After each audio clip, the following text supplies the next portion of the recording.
Hello dear viewers and welcome to Inside Agriculture with me, Emmanuel Mwemba, the program that brings you everything trending in the world of agriculture. Exciting developments have continued shaping the agriculture sector, and in line with that, government has introduced an initiative to help farmers access affordable loans, the funds to support their farming activities.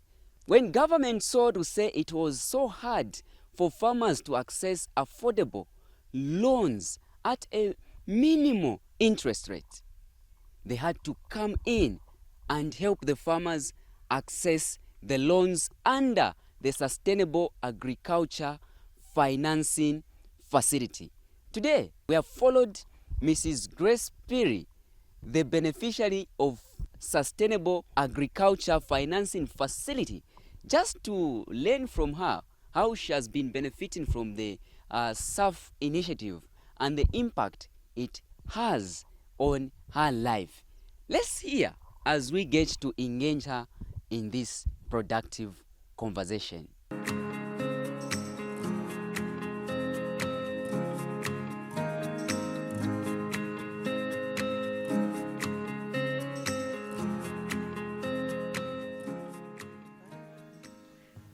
As we have said, I'm Mrs. Grace Nyirongo Piri.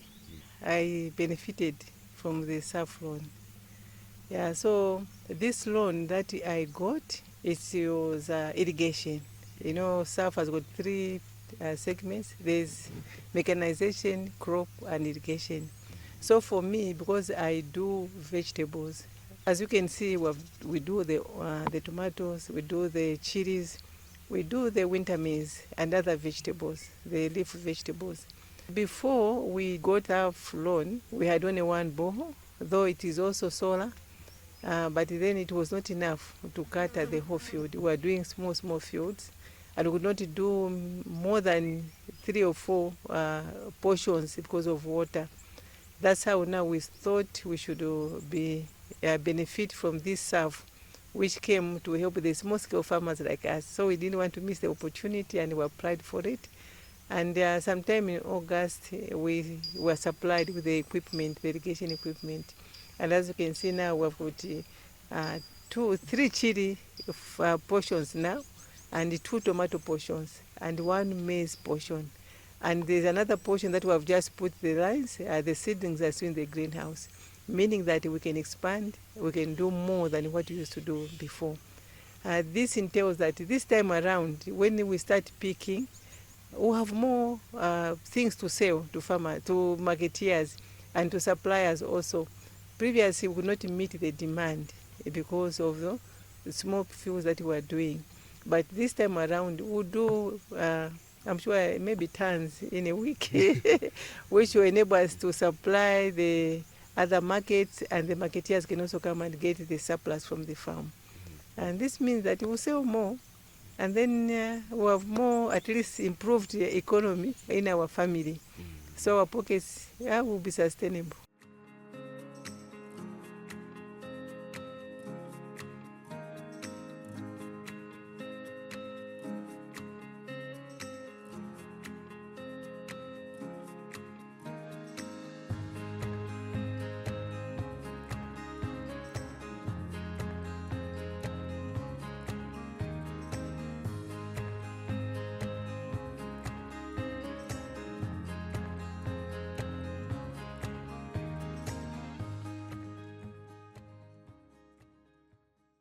We are privileged because I belong to a cooperative.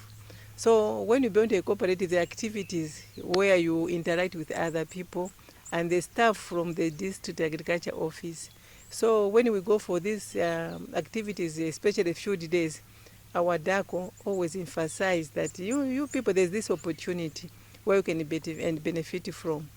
And then I thought about it, and then we consulted our camp officer, said, yes, we can do it. So that's how I took that step and applied. And for sure, our camp officer recommended, because they saw what we were doing, how we were doing, and they knew we can do it. And then when we went to the agriculture office, the DACO also signed for this loan so that I can benefit, because he knew what we do. Because they know I'm a farmer, in their district and in this camp. And then I took the application to the bank. The bank also approved. Last year I tried to get a loan. They approved, but they never gave me money. I'm sure they are doubting whether I can pay. They were looking at collateral. Though this farm is on title, but I'm sure they were saying, maybe she may fail, and they didn't want to grab our farm. So because of collateral, I couldn't get a loan from anywhere. But with this one, the Saff, because the government is part of it, so the banks, I think, are comfortable because they know if a farmer fails, maybe the bank, the government can help, or also because the district office are our collateral. So I'm sure they know those people have to supervise us, and they make sure that we're doing something that we shouldn't fail. And when you are being supervised, you are being pushed, I think failure is minimal. So I'm sure the financial institutions are comfortable to help small-scale farmers when they are supported by the government. I think that's how now we have the opportunity to benefit from this stuff. For this one, you don't get cash. What you get is what you have applied for. You know, when you go to the bank, you find there are a list of companies who can supply what you want. So you just choose a company and then you give them your quotation, and then they will supply according to what you have applied, the money. And then they will supply all the equipment. If it's for crops, they will give you the seed, fertilizer, and everything. And for the irrigation, they give me everything. Even the borehole, they had to get people to come and do the borehole for me. I never touched any money. So I think this one, that's how even the financial institutions are comfortable. But they know every coin will go into buying things that what we want. For me, I got the borehole. I got a solar pump, which is hybrid, of course. It uses both Zesco power and the solar. And then we got the pipes, the supply lines. And then we even got the drip tapes. Everything that is required to settle, to install a drip in the field.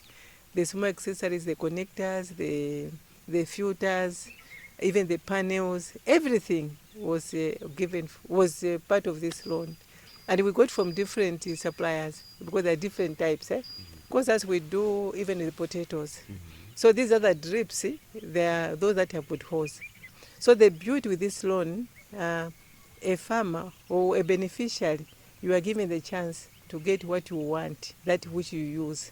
So you're not forced to just get anything. That's why when you're applying for this one, you must know what you are doing. You must know what you need. Otherwise, you will get things that you will not even use them.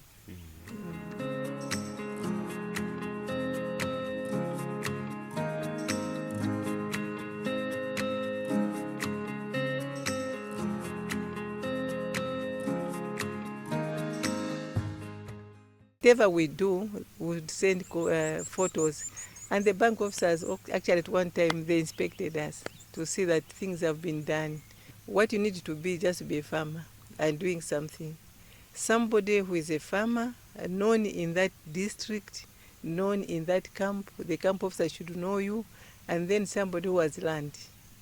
And that when you say, I want irrigation equipment, they should come and see that you really need irrigation equipment.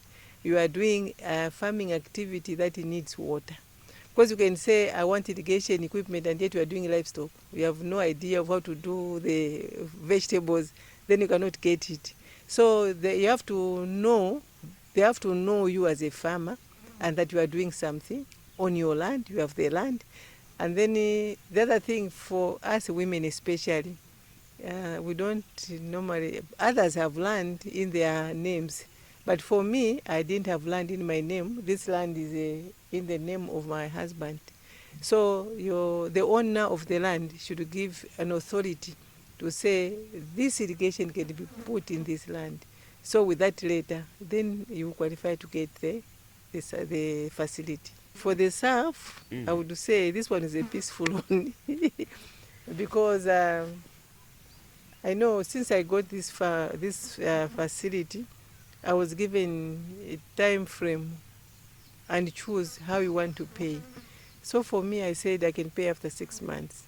Because, you know, when you are doing agriculture, it's not today you do it and then tomorrow you get money from it. So I knew what we are doing, it needs at least 3 to 4 months to have some produce. So me, I opted to be paying after 6 months.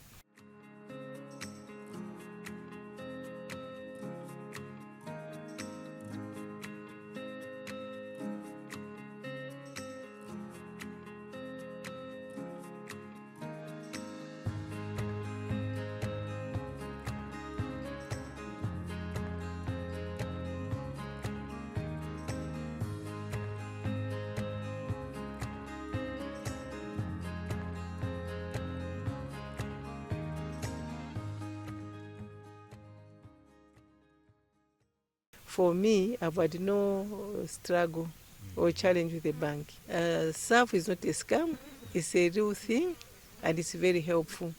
You know, in most cases, us small-scale farmers, we are scared of getting loans. Even me, I was one of those. But I learned that these big people that we see, they are on credit facilities. That's why they are doing fine. Yeah, so if you want to increase your business capacity, you need somebody to push you.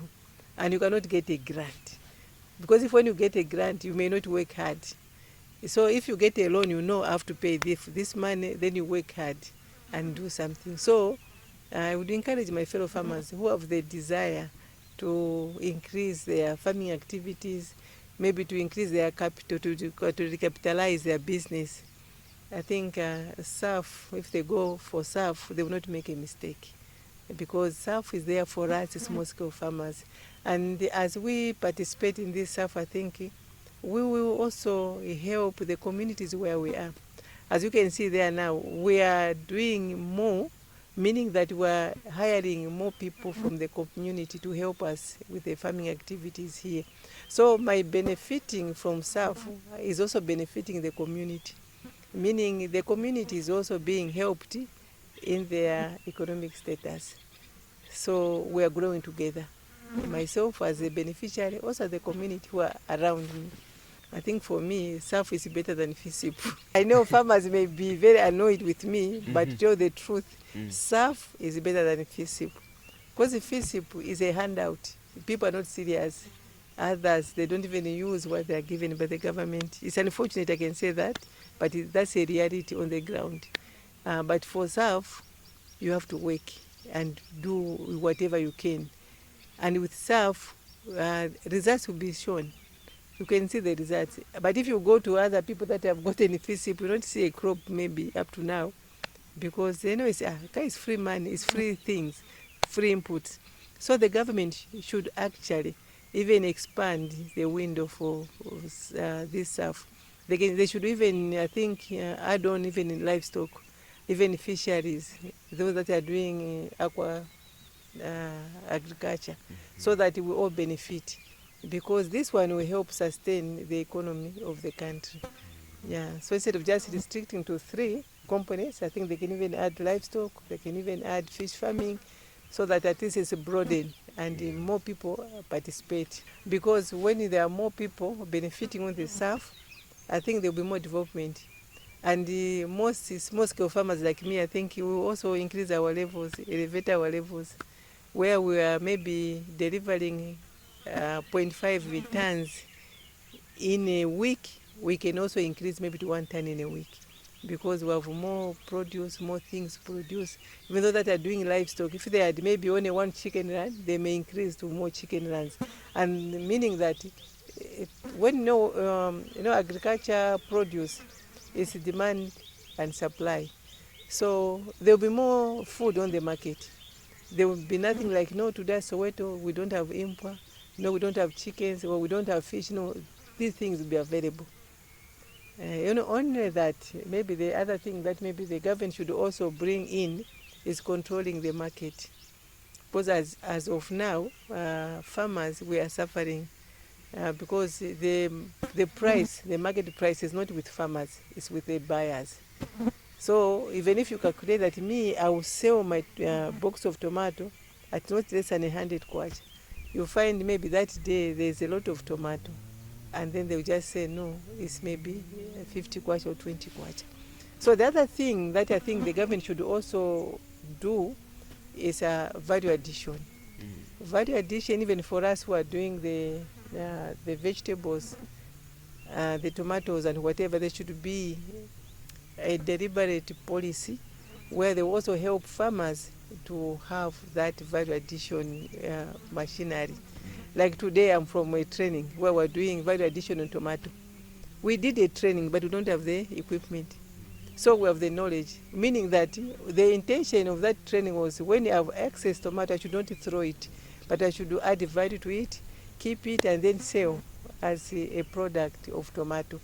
But without a machinery, it will not be possible for me.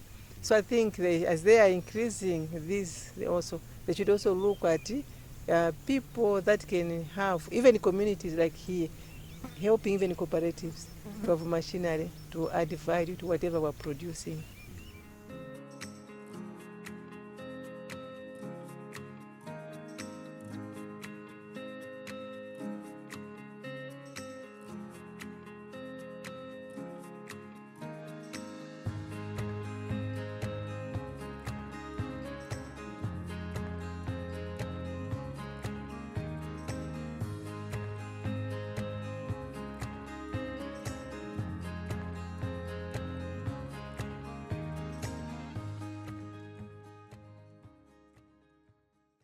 The first thing to encourage the fellow small-scale farmers not to be scared of this Saff, to participate. And then never to listen to other people say, you must know somebody. No. Then the other thing is just to be serious with our farming activities.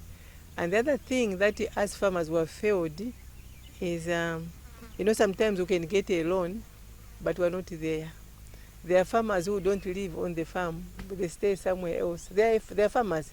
They would qualify, but they may not be there to supervise, and then they may fail to earn that money to pay back the loans. So when you are serious, we should take farming as a serious business, just the way you may go to the office serious at 8 hours and knock for 17 hours.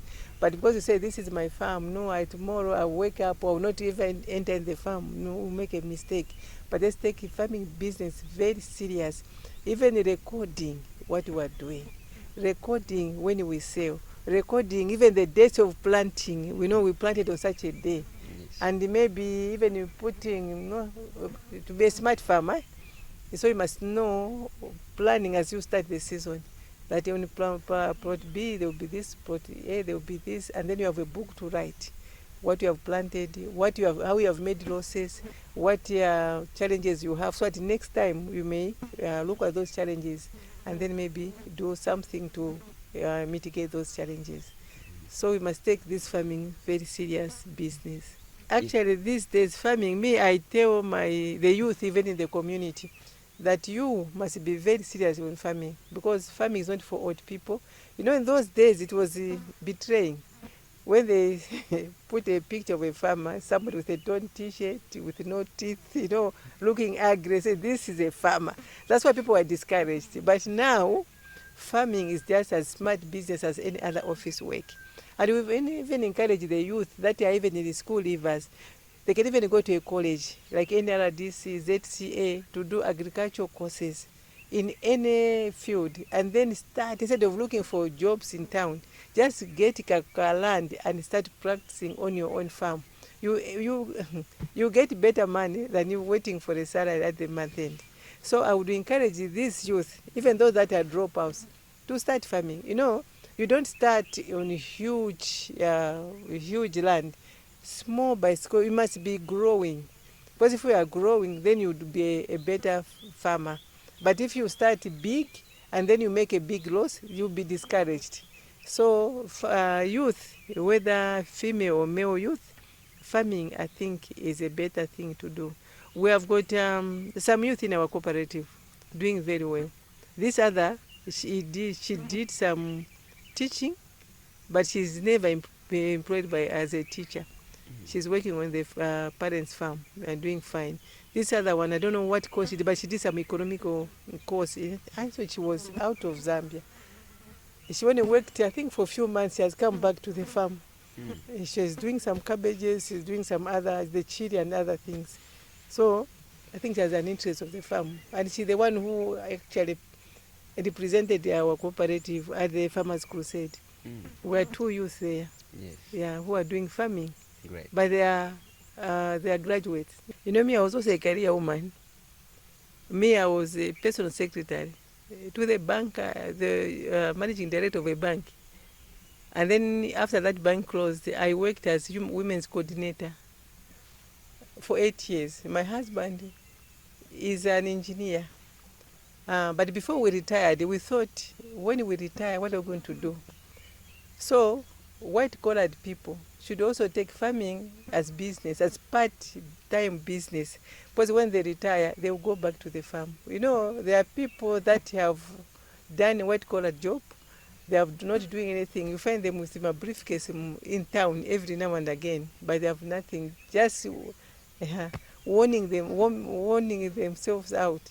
But if you sit on a farm like here, we are old now, but we cannot sleep hungry because there's something that we can also take from the farm. So farming, is something that you don't need degrees as such, but you need some knowledge.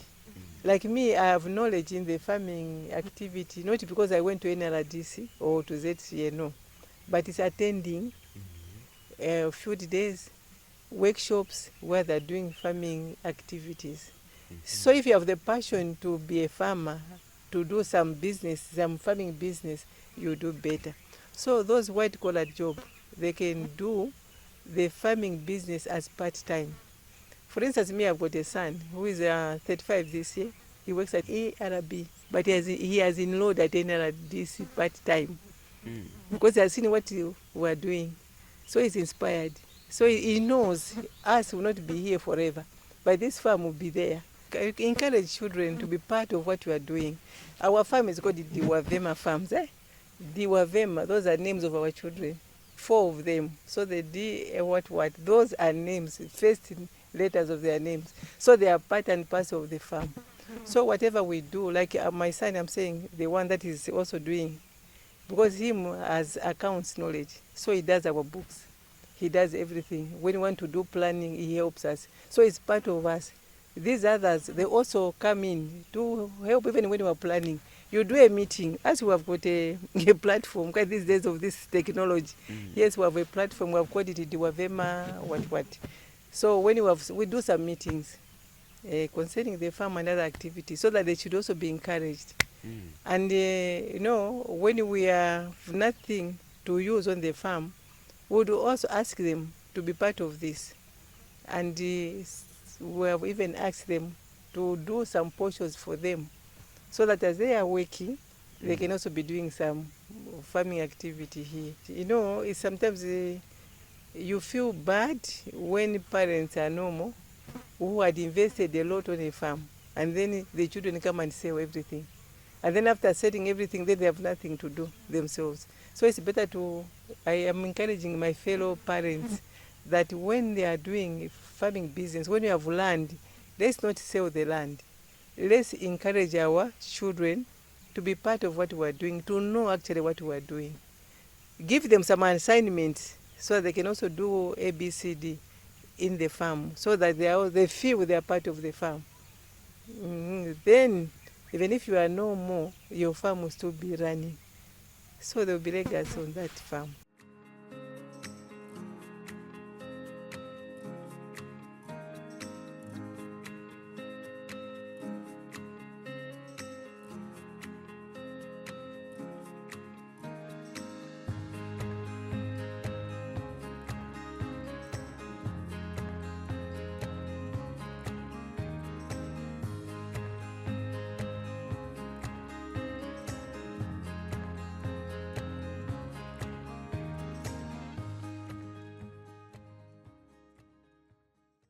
Well, dear viewers, you have heard it for yourself how the Sustainable Agriculture Financing Facility is making a real difference. They say action speaks louder than words. And for me, I can clearly state to say the actions we have seen, what we have witnessed here, surely speaks louder than the words. Are you a farmer looking for funding?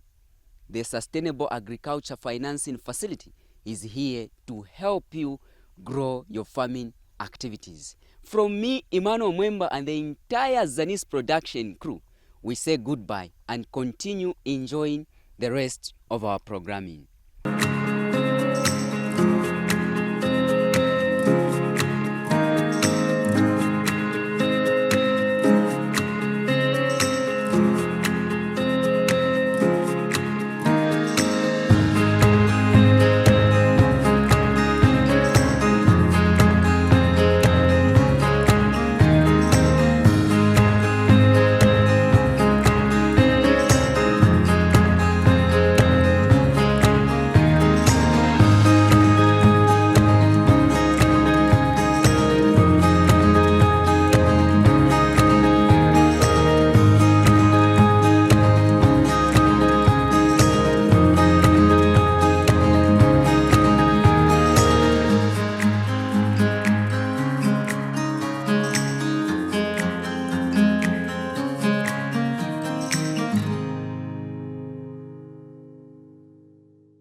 Inside Agriculture is the program that keeps you informed and empowered on everything trending in the world of agriculture. This program interprets government agricultural policies, showcasing resilient farming practices, cutting-edge technologies, and the inspiring individuals driving innovation. Are you a farmer, agriculture entrepreneur, or simply passionate about food security and national development? This is your platform to stay ahead and get involved. Don't miss out. It is your time to be part of Zambia's agricultural transformation and contribute to economic growth and food security. Join us every Sunday at 14:30 hours only on Zanis TV, the People's Channel.